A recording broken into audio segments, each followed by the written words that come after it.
He had already called Aizawa and informed him of what happened. The eraser hero wasn't very pleased when he heard that Peter decided to, instead of running away the moment Hawks showed up, to instead jump in front of a grenade. Although the fact that he could eat the rest of Peter's meal seemed to please him. From the corner, dressed in full Daredevil gear minus the helmet, Matt called out, "Hey! I'm not the one who jumped in front of a grenade and is now sitting shirtless on a couch that is covered in plastic."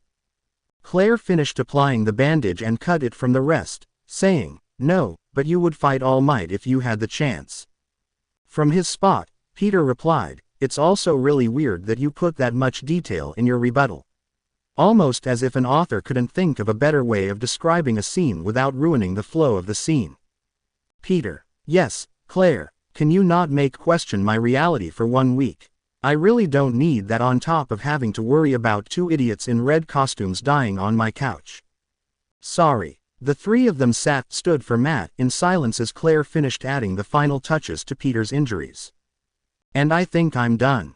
Your injuries should be fully healed by tomorrow morning as long as you don't put any more stress on your body.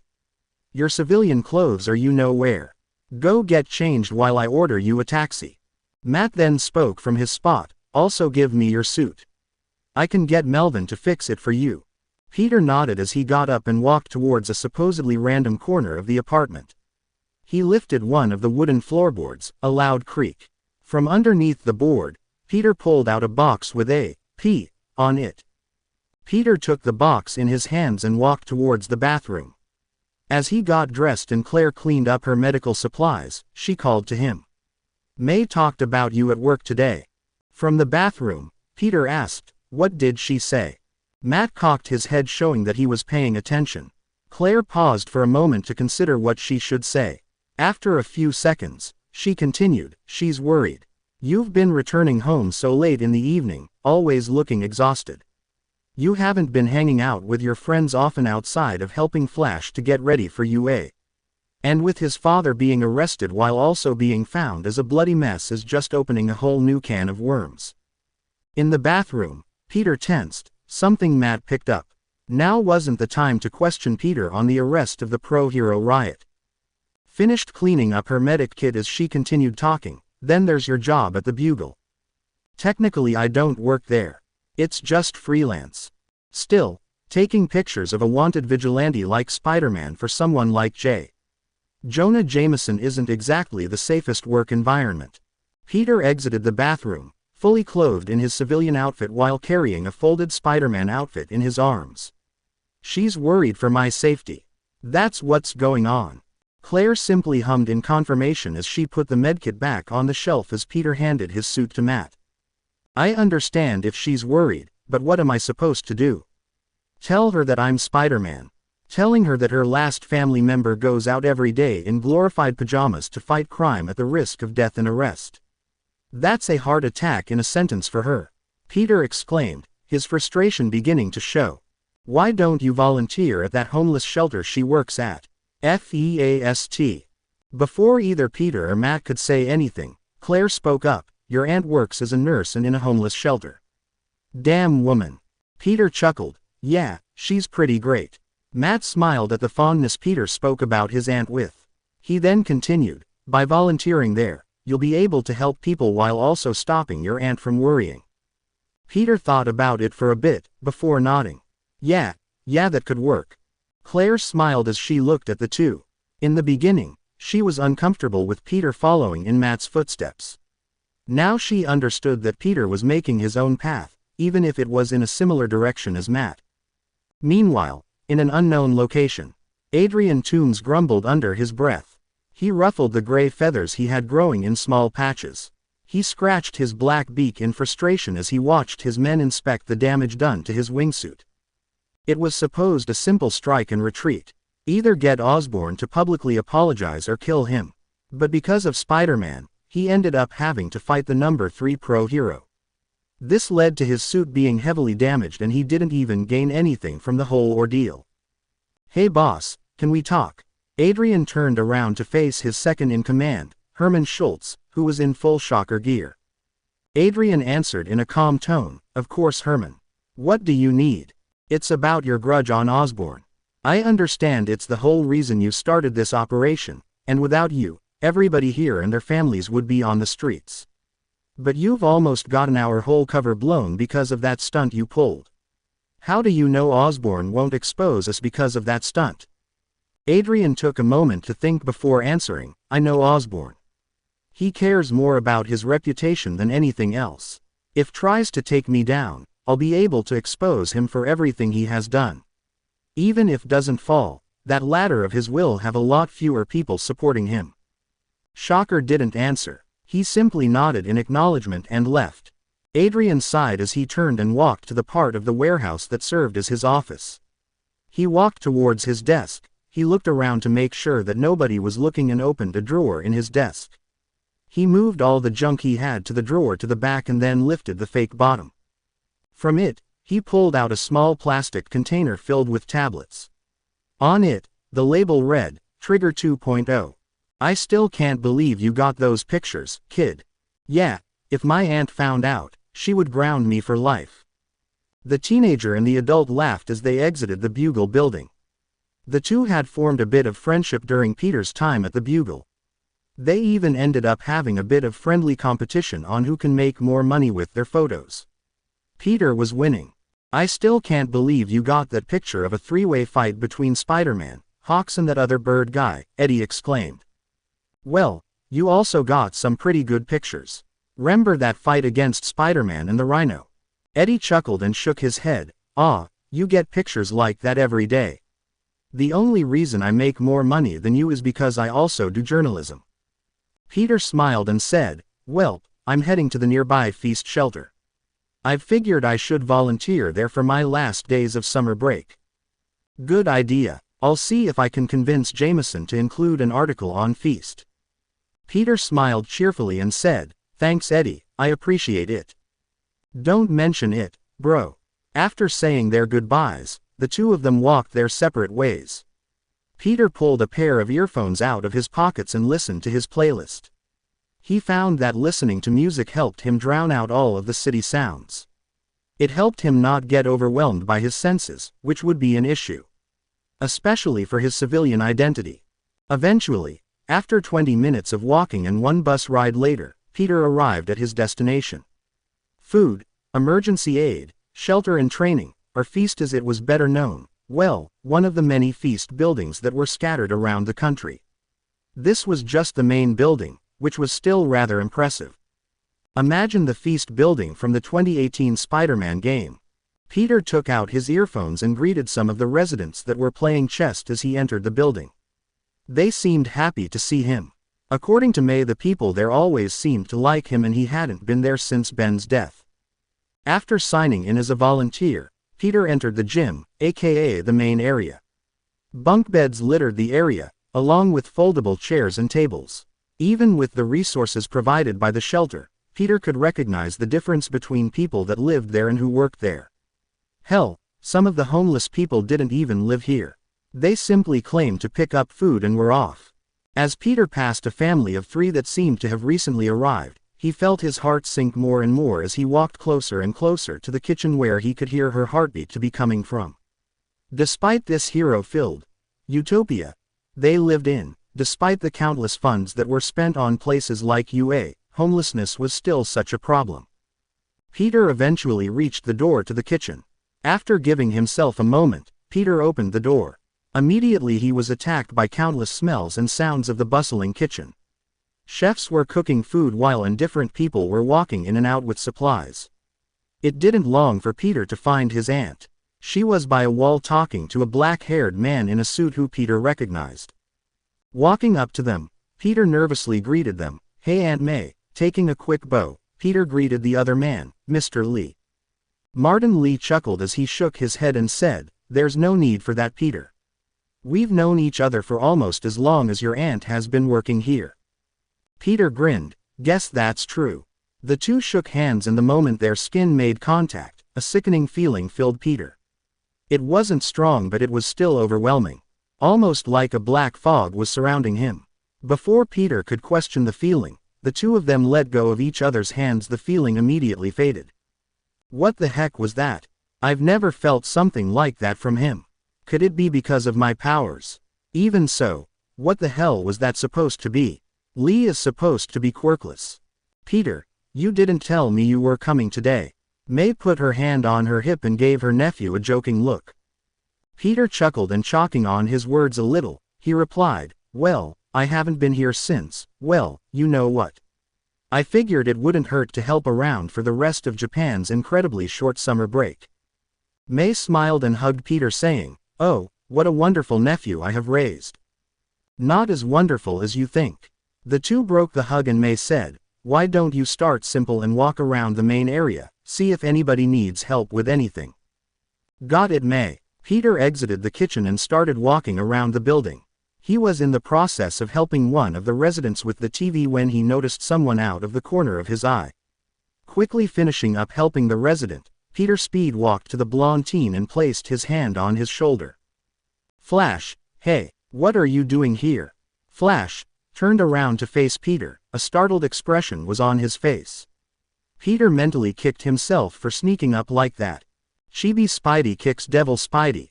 Done. Devil Spidey, now in. Kid in black suit. Why me, you asshole? Chibi Peter, reading a book. Probably because this is your mess. Jesus Peter, don't sneak up on me like that, Flash whispered. Right, sorry, what are you doing here? Peter was very confused about what Flash was doing. I've started working here part-time. After the whole incident with my dad, money is gonna be tough. It doesn't help that my mom somehow still loves the bastard. Peter simply nodded in response, not exactly sure what to say.